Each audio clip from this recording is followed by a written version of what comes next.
وعايزنا نرجع زي زمان. قول للزمان ارجع يا زمان. اهلا بيكم في حلقة جديدة من برنامجكم المفضل قول للزمان. والنهارده الحلقة نارية جدا جدا، يعني لان انا لما سرقنا مصحف واحنا صغيرين من الجامعة الشرعية. أنا مش شايفة اطفال اشر من كده بجد، يعني كنا شريرين قوي. فيلا ندخل الحلقة. زي ما حكيت لكم قبل كده في قصة، لما كنت هفقد عضو من جسمي، فكنت قلت لكم ان انا كان الحياة بتاعتي متقسمة ما بين الحضانة وما بين الجامعة الشرعية عشان باخد فيها درس. كنا بناخد درس قرآن هناك، فكانت متقسمة بقى اللي هو كده. فانا دخلت مدرسة. حكيت لكم ان انا لما كنت هدخل مدرسة، بعد ما انا دخلت مدرسة كنت تقريبا في سنة تالتة. كنت في سنة تانية او تالتة، يعني هو في الرينج ده مش اكتر من كده يعني. ويعني طفلة 19 سنين حاجة كده يعني. فالمهم ان انا في الفترة دي، انا زي ما انا قلت لكم ان انا من صغري انا عمري ما اتفرجت على كرتون، يعني انا كنت طفلة ما بتفرجش على كرتون وما اعرفش اي حاجة في الكرتون، هو القط والفار، وكنت بسمعه لما كنت بروح عند حد قريبنا يعني بس.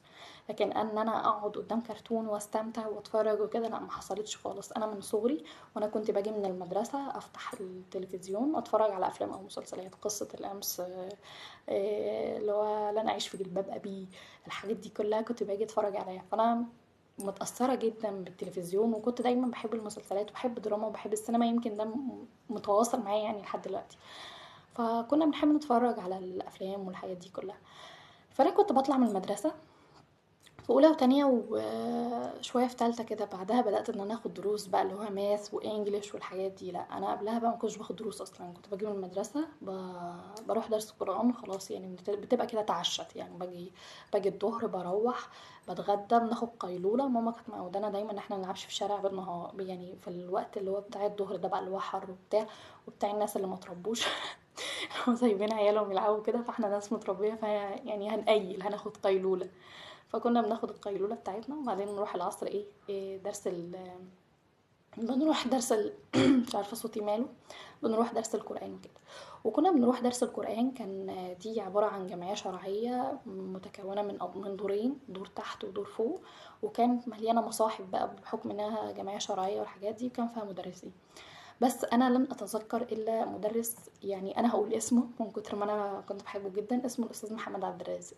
استاذ محمد عبد الرازق ده من اكتر الناس المحترمه جدا جدا جدا. عمره ما كان بيمسك عصايه، وعمره ما ضربنا، كان دايما بيحفظنا بالحب. كان دايما بيجيب علبه حلاوه كده جنب منه عشان يحفزنا ان احنا، واحنا بعد ما الواحد يحفظ قران كله يسقف له وياخد حبايه حلاوه ويبقى هو ده انسان كويس قوي، واحنا كلنا نحبه بقى ونسبورت والحاجات دي كلها. ولو الانسان ما جاوبش بيقول له ان انت لازم تحفظ المره الجايه لان ده ما ينفعش وخلاص. فانا كنت الراجل ده، يعني انا من النوع اللي انا كنت بحبه جدا، وكنت بحب الجمعيه الشرعيه وكنت احب اروح درس القران بسببه. وفوق كل ده كان بيحفظنا وصبور معانا وكويس قوي معانا وما كانش بياخد فلوس. كان بيدينا الوجه اللي كان بيدينا ببلاش. فاحنا كنا بنحبه قوي، كنا بنحب بقى المكان ده. والمكان ده يعني انا بيتي كان فيه باتين في النص، يعني هو المكان مش بعيد، خطوتين لو نطيت من البرندة بتاعت بيتنا. وده بيتنا القديم قبل ما احنا ننقل، بيت العيلة. لو نطيت من البرندة بتاعت البيت هوصل هناك على طول يعني. انا مش عارف يعني ايه برندة، بتبقى في ناس بيقولوا عليها فراندا، هي بتبقى زي البلكونة كده كبيرة ومنها للشارع على طول، يعني بيبقى في شقة وفي براندا وفي شارع، سلم كده بوديك للشارع. فهي دي اللي عشان لو محدش فاهم. ولو لقيت صورة برضه هوريها لكم. انا بحس ان انا بحكي في خوارزميات كل مرة اقول لكم لو لقيت صورة اوريها لكم. انزلوا معايا شوية على ارض الواقع يا جماعة يعني. نفهم الدنيا شوية اكتر من كده. فبعدين كنت انا في الفترة دي كنت متأثرة جدا بالمسلسلات. انا حد كان بيقعد يتفرج على المسلسل، ويحب قوي ان هو يكون البطل. يعني انا عيله في تانية ابتدائي ماشيه شعري منكوش اساسا وقاعده كده عماله بشوف نفسي هبقى شبه البت اللي موجوده في المسلسل اللي كان اسمها ريم البارودي. الفنانه ريم البارودي. فانا كنت قاعده اشوف كده اللي هو عايزين يبقى زيها وانا عيله يعني. زي جوت لسه ما كبرتش ولا اي حاجه. فكنت دايما بقعد اتفرج على المسلسل ده، ومن كتر حبي في المسلسل ده، وانا كنت في الفتره دي بدات ان انا ليد الموضوع شويه. انا قلت لكم ان انا كنت جبانه قوي. فانا في الفتره دي بقى بدات ان انا ليد الشله، بدات ان انا اقول قرارات في الشله ويبقى صوتي مسموع، ممكن يسمعوا كلامي ويمشوا ورايا. فانا في الفتره دي اتفرجت على المسلسل وعجبت جدا باللي هما بيعملوه. او ماي جاد، الناس دي مثيره قوي. وانا تقريبا كنت طفله يعني مش لاقي حد يهتم بيا ولا يعبرني. فكنت ببحث عن الاتنشن. فانا كنت اتنشن قوي، فقلت لهم بس احنا هنعمل زي مسلسل احنا الطلبه. العيال ما فهموش اي حاجه ولا كانوا بيفهموا حاجه اصلا. كانوا بيفهموا اي حاجه ولا اي والكلام ده كله. فقالوا لي يعني ايه الكلام اللي انت بتقوليه ده؟ قلت لهم يا جماعه هم كانوا في مسلسل احنا الطلبه بيسرقوا. قالوا لي اه. قلت لهم احنا هنسرق. فطبعا وطبعا ده كان ضد اخلاقي، يعني انا ماما ما ربتنيش على كده. واخويا برضه فاستغربوا فقالوا لي يعني ايه؟ قلت لهم يعني نسرق كده وكده، بس احنا يعني عايزين نعمل زي احنا الطلبه وننط من الحاجات ونجيب وبتاع وكده. فطبعا العيال قعدوا، اطفال بقى وكلنا اطفال، قعدوا يفكروا بقى ممكن نعمل كده ولا لا، الحاجات دي كلها يعني. فبعدين قعدوا يفكروا شويه وبعدين قالوا لي يا نورة الموضوع صعب ومش سهل وبتاع وكده. قلت لهم يا جماعه يعني الموضوع مش بعيد، وبعدين اساسا انا قلت لكم ان الجمعيه كانت دورين، يعني كان في دور ارضي اللي هو الشباك، يعني ممكن نخبط الشباك واحنا واقفين، كنا اطفال جسمنا يلمس الشباك. والدور التاني قلت لهم المصاحف دايما تبقى موجوده في الدور الاولاني واحنا هنجيب مصحف وعشان ربنا يبارك لنا. وانا سمعت وكنت برضه شفت في فيلم تاني حد بحوش فلوس في المصحف او بيقول حاجه في المصحف اللي هو يعني حاجه لها علاقه ان المصحف ليه علاقه بالبركه بالفلوس. انا ما اعرفش انا خلطت الموضوع ازاي. فقالوا لي وهنعمل ده ازاي ومش عارف ايه وكده. قلت لهم كده كده اصلا الشيخ بعد ما بيخلص يدي درس قرآن الشباك بتاع الأوضة ينفع إن أي حد يفتحه. فقالوا لي يعني ايه؟ قلت لهم يعني نخبط الشباك كده نعرف ندخل. فالعيال قالوا لي ما ينفعش مش عارف ايه، متوترين. وانا كنت جبانه يعني ما اعرفش الجرأة دي انا جبتها منين يعني، والله بجد. قلت لهم يا جماعه والله هنعمل زي المسلسل احنا الطلبه والدنيا هتمشي. فقالوا لي خلاص هنسمي نفسنا اسامي بقى حسب احنا الطلبه وهنبقى بقى ماشيين بنمثل والحاجات دي. فطبعا بنت عمي اللي هي اصغر مني بسنه اداناها دور ريمي البارودي، واخويا اداناه دور محمد رمضان. والولد التاني هو كانوا ولدين، فالولد الاولاني ادانا دور احمد سعد، والولد التاني ادانا دور الفنانين اللي هو التاني ده. فكل واحد ادانا له دور كده وبتاع. وخدنا بعضنا بقى ومشينا وفي عز العصر يعني احنا سرقنا المصحف العصر مش مثلا نستنى بالليل او حاجه زي دي، لا. والمهم خدنا بعضنا كده ادينا لبعض الادوار وقلنا هنلعب وخلاص، واللعبه محبوكه قوي وهنروح. وفعلا بالفعل ان احنا بدأنا ان احنا نلعب وبدأنا ان احنا ناخد الادوار وقمنا خلاص بقى رايحين علشان نجيب المصحف. ورحنا بقى وفتحنا كلنا، وقفنا كده شبه العيال عبيطة، هو بجد والله وقفنا كلنا كده الحد اللي جه ورانا، ولد من الولاد دول جه ورانا وقام خابط الشباك، قام الشباك مفتوح. لما الشباك اتفتح البوابة اصلا كانت مقفولة، احنا لو نطينا جوه وحد قفل الشباك احنا مش هنعرف نخرج، بس احنا ذكائنا ما يوصلناش لده.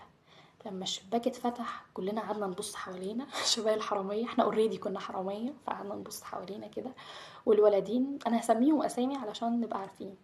مثلا ممكن نسمي الولد الاولاني حمو، يعني ممكن نقول عليه حمو.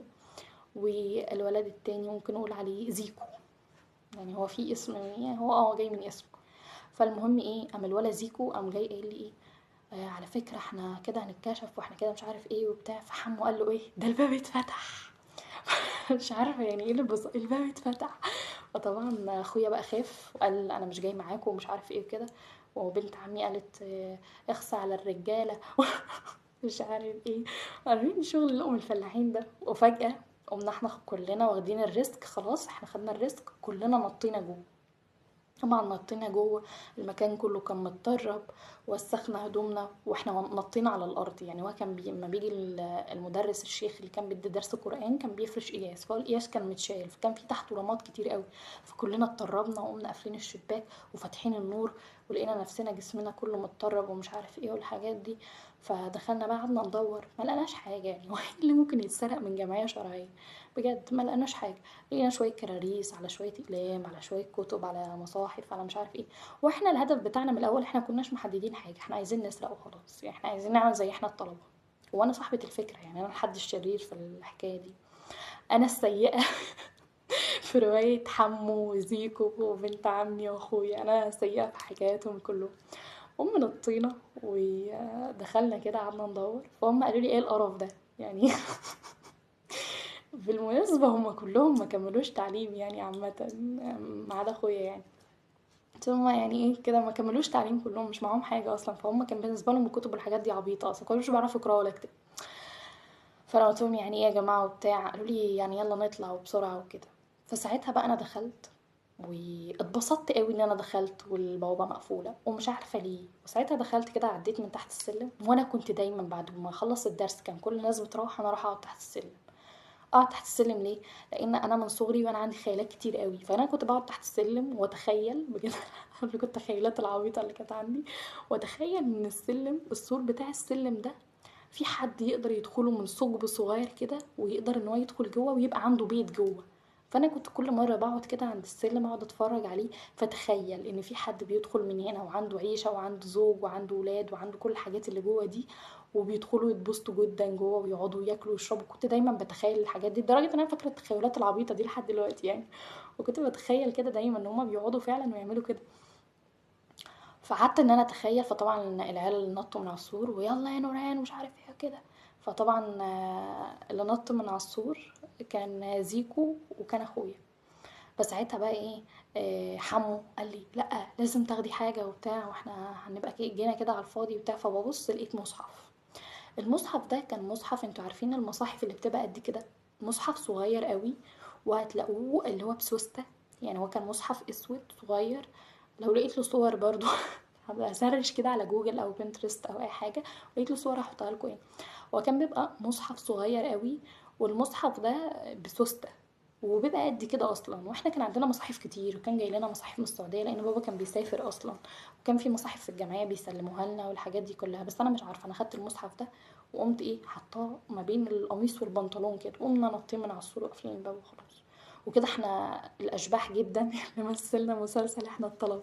فبعدها قعدنا بقى نضحك ومبسوطين، واحنا الاقوياء الشجعاء اللي مش عارف ايه. لو احنا كنا بنتفرج على كرتون كان ممكن اقول لكم ان احنا كده ابطال خارقين، بس احنا للاسف كلنا ما كناش بنتفرج على كرتون، احنا كنا بنتفرج على مسلسلات وعايشين في الشارع فالافكار اللي كانت عندنا افكار بارانويد. وبعدين لوهله بعد ما انا خدت المصحف وقفلنا الباب ومحدش شافنا، معرفش محدش شافنا ازاي بجد، بس هو ما كانش فيه ناس في الشارع في الوقت ده. خدتهم كده وقفنا في جنب، وساعتها افتكرت ماما. ماما لو عرفت ان انا عملت الفعل ده هتقتلني بالمعنى الحرفي لكلمة هتقتلني، هتعدمني العافية. فساعتها احنا وقفنا وقعدنا دبانة، دبانة سخيفة. وساعتها ان احنا قعدنا ان احنا نقول ان هو مش المفروض حد فيهم يعرف ماما. كان ممكن حمو محدش يتكلم معاه، لان هو كانت والدته متوفية وبابا مسافر، كان عايش مع جده كان متدلع. وزيكو برضو كان الولد الاخير، فما كانش حد هيزعله خالص. وبنت عمي الصغيرة، عمي كان مدلعها، كان ممكن يقول لها قولي سوري وخلاص الموضوع يتلم. اخويا كانت ماما هتقول ان هو صغير، انا اللي وزيته. اي نعم هو كان ياخد له من الحب جانب بس بس انا كنت انا اللي كنت هتأذي بجد لو الموضوع ده اتعرف. و...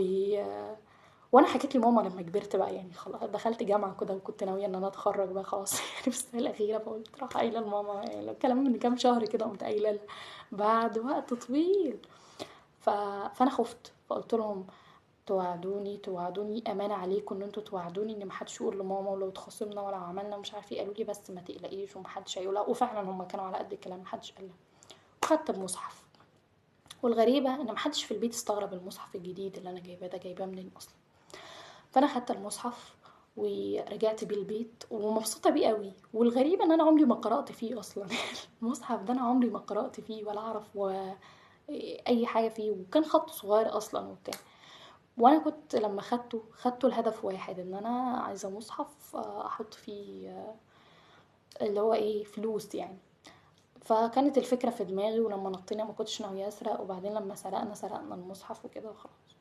فانا بدات ان انا احوش في المصحف ده. والغريب ان انا كنت باخد المصحف ده معايا التويليت من كتر العبط يعني والله بجد كنت حاطاه ما بين البنطلون والتيشيرت. فكنت دايما حاطاه في اللي هو الاستك بتاع البنطلون ده، شايلاه ليه؟ لان ربنا هيحفظني لو انا شايله المصحف. وكانت دايما في مسلسل كده كان دايما الام بتدي لاولادها مصحف، تقول لهم خدوا المصحف ده عشان ربنا يحفظكم يا ولاد ومش عارف ايه، فالعيال ياخدوا المصحف. فانا كنت دايما حاطه المصحف ده معايا عشان ربنا يحفظني. وكنت بحوش فيه فلوس، يعني كنت بجيب فيه فلوس احوش فيه. وحوشت فيه 4 جنيه ونص يعني الحقيقة كان دول مبلغ، يعني المبلغ ده كان مبلغ عظيم جدا. 4 جنيه ونص، انت كنت مصروفك ربع جنيه. اه بالمناسبة مصروفي ما زادش من سنة، من وانا في الحضانة، يعني من وانا في الحضانة لحد 5 ابتدائي ولا 4 ابتدائي، هو الربع جنيه، وكنت بروح اجيب بيه حاجه حلوه يعني. فانا مصروفي كان بالنسبه لي كان ربع جنيه. فانا قعدت احوش لحد 4 ونص، يعني قول اسبوعين كده ولا حاجه على ما حوشت المبلغ ده. كان بالنسبه لي حاجه عظمه قوي. وكان بالنسبه لي المصحف ده عامل شبه المحفظه، لانه بسوسته. تفتحي المصحف كده، تقومي حاطه الفلوس مرصصاها، تقومي قايله بسم الله وتقومي قافلاه، فخلاص هي حاجه في قمه العبث وقمه الدراما. فهو ده هنا يعني. وانا فاكره كمان ان هو بعد ما احنا جبنا واقعة المصحف دي وكده، فانا دايما برضو كنت دايما بحب مسلسل احنا الطلبه، لدرجه ان انا لما دخلت ثانويه عامه وانا في سنه تانية تقريبا قررت المسلسل تاني، حبيت ان انا اتفرج عليه، عملت له ريواتش كده وقعدت اتفرج عليه. المغزى من كل الكلام اللي انا بحكيه ده ايه؟ اكيد يعني زبوليتو فاستاتر، واكيد مش طالعه ان انا افتخر، وبعدين دي حركه سيئه جدا، انا كنت طفله وده كانت حاجه عبيطه يعني، وما كانش ينفع ان هو يحصل. ومن بعدها ما حصلش ان انا مديت ايدي على حاجه مش بتاعتي، انا كنت بجرب حاجه. المغزى من الكلام ده ايه؟ المغزى من الكلام ده اللي انا اكتشفت ان احنا فعلا بنقلد الحاجه اللي احنا بنشوفها، وان المسلسلات من اكتر الحاجات، او الدراما عموما، او الميديا دلوقتي بالنسبه للاطفال الصغيرين، من اكتر الحاجات اللي بتشرح يعني كل حاجة، واللي بتشكل دماغ البني آدمين، واللي بتعمل كل حاجة. الإنسان من غير ما ياخد باله بيلاقي نفسه مع الوقت ماشي مع الموجة دي، ماشي بيعمل حاجات تنافي، بيكون مع قضية معينة، ممكن ينقلب بسبب مسلسل أو بسبب حاجة. فأنا بحس إن المسلسلات بتشكل الوعي بطريقة غريبة جدا. يعني ممكن تحول فكرة بنت أبلسة لفكرة في منتهى اللذاذة. فبحس إن الميديا صعبة قوي. فأنا لو هدي لحد نصيحة، ولو أنا بحكي القصة دي ليه، أنا بحكي القصة دي عشان إحنا دلوقتي مش أطفال صغيرين ومش بنتفرج على إحنا الطلبة ومش أي حاجة. بس إحنا طول النهار قاعدين على تيك توك عمالين نتابع في ترندز، وقاعدين على اليوتيوب عمالين نتابع في ايبيسود لأي حاجة بقى، اللي هو يوميات شوقية ومش عارف ايه، ويوميات فلان وعلان، ويوميات فلان وترتان. وبنلاقي ان مخنا كله بيتشكل حوالين الحاجة دي، بنلاقي افكارنا بتطبع على الناس اللي احنا بنتفرج عليهم على الفيسبوك وفي اي مكان، وبنلاقي ان احنا بنتبنى اراء ناس تانية ممكن تكون ضد مبادئنا، ممكن تكون ضد ديننا، ممكن احنا بتعمل لنا غسيل مخ واحنا بنتفرج، احنا بتعمل لنا غسيل مخ من السوشيال ميديا ومن الافلام ومن المسلسلات. كان ممكن ان اعذر الموضوع لو احنا اطفال، زي ما انا كنت طفله وعملت موقف وخلاص. لكن احنا دلوقتي احنا مش اطفال، بس هم حرفيا هم بيشدونا زي الاطفال. فالمفروض ان احنا ما نتساقش قوي كده، وان احنا نكون عندنا awareness كويس قوي، ان احنا نعرف احنا رايحين فين او جايين منين، او الوعي الجمعي بتاع الموضوع مودينا على فين. وبس. هي دي القصه بتاعت النهارده. Thank you.